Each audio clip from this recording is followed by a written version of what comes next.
24 گھنٹوں میں کچھ ایسے گولڈن چانس بھی آتے ہیں جن میں بندہ اگر اللہ تعالیٰ سے مانگ لے تو اللہ پاک اپنے فضل و کرم سے عطا فرماتے ہیں۔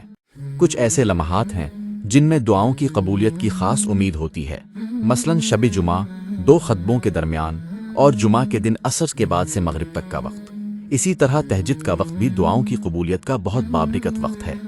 اسی طرح چاند دیکھتے وقت بھی دعا مانگنے کا موقع ہے، اور جب بندہ دل ٹوٹنے کی کیفیت میں اللہ تعالیٰ کی طرف رجوع کرتا ہے تو یہ بھی اللہ کی رحمت حاصل کرنے کا ایک عظیم ذریعہ ہے۔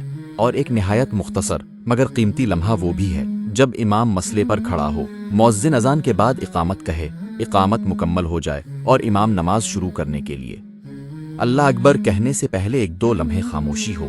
یہ چند لمحے بظاہر بہت مختصر ہوتے ہیں لیکن ایک مومن کے لیے بہت قیمتی ہیں۔ اس لیے ہمیں چاہیے کہ ایسے مواقع کو غنیمت جانیں، اپنے ہاتھ اللہ تعالیٰ کے سامنے پھیلائیں، دل سے دعا مانگیں اور یقین رکھیں کہ اللہ تعالیٰ سننے والا بھی ہے اور عطا فرمانے والا بھی۔ اللہ تعالیٰ ہمیں دعاؤں کی قدر کرنے، قبولیت کے ان لمحات کو غنیمت جاننے اور اللہ سے مانگنے کی توفیق عطا فرمائے۔ آمین۔